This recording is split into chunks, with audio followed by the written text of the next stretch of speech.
हाँ बेटा, ध्यान से देखना।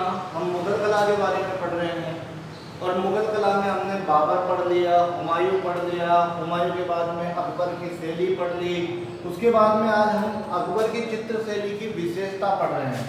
अकबर की चित्र शैली की क्या विशेषता है वो यहाँ दर्शाया गया है। देखो, सबसे पहले किसी भी शैली की अगर हमें विशेषता निकालनी है, किसी चित्रण को हमें समझना है, तो सबसे पहले उसका रंग निकालना पड़ेगा कि किस प्रकार का रंग उसमें किया गया। जैसे हल्का रंग कहाँ किया गया, गहरा रंग कहाँ किया गया, किस ब्रश से कौन सा रंग किया गया, वो सभी चीजें उसमें निकालनी पड़ती है। जैसे कि आप 11वीं में पढ़ के आए हो कि पोत किसे कहते हैं, रेखा किसे कहते हैं, ये सभी चीजें आपने वहां पढ़ी है। उसी तरीके से यहाँ भी अगर किसी चित्र शैली की हमें विशेषता निकालनी हो तो सबसे पहले हम क्या देखेंगे, रंग। रंग की बात करें बेटा, भारतीय कला पहले हल्के रंगों का प्रयोग करती थी, लेकिन यहाँ कला किसका समन्वय ले गई, ईरानी कला का समन्वय भी ले गई। ईरानी और भारतीय कला दोनों एक साथ मिली और फिर चित्रण होना शुरू हुआ, तो चटकदार रंगों का भी मिश्रण शुरू हो गया। रंगों में मुख्यतः रंग लिए गए केसरिया, पीला, नीला, लाल, गुलाबी, हरा। इस प्रकार से रंग लिए गए। कौन कौन से? केसरिया, पीला, नीला, लाल, गुलाबी, हरा। अन्य रंगों को भी महत्व दिया गया, अन्य रंग भी लिए गए, लेकिन मुख्य रंग तो यही दिए जाते थे। हर चित्र में ये रंग मिलते थे। उसके बाद में बात करें बेटा, अकबर कालीन चित्र शैली में रेखा को विशेष महत्व दिया। अब रेखा में क्या क्या महत्व दिया? जैसे बॉर्डर लाइन बनाना, रेखा के ऊपर चित्रण करना, एक प्रकार की कला को दर्शाना, बैकग्राउंड को रेखाओं से दर्शाना, चित्र आकृति को रेखाओं से दर्शाना।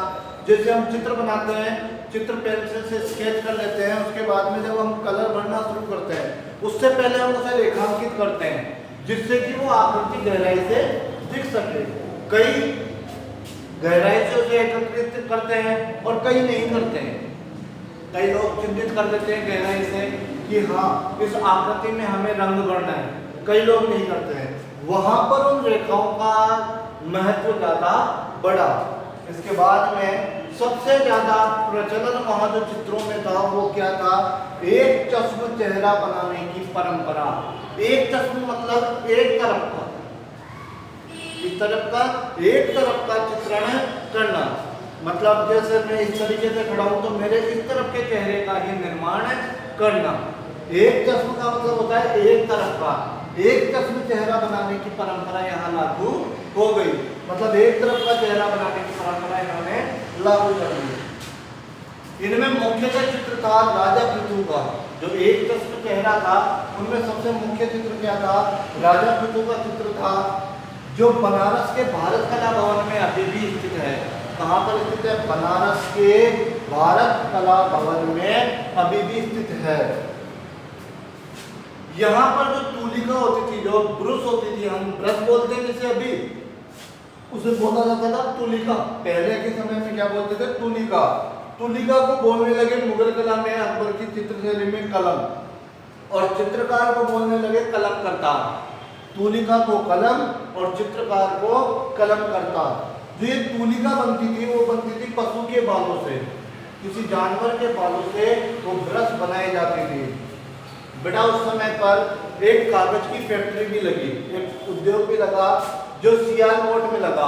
सियालकोट में कागज का कारखाना भी लगाया गया और वहां के कागज को सियालकोटी कागज या मुगलिया कागज कहा जाता था। वहां के कागज को सियालकोटी कागज या मुगलिया कागज कहा जाता था।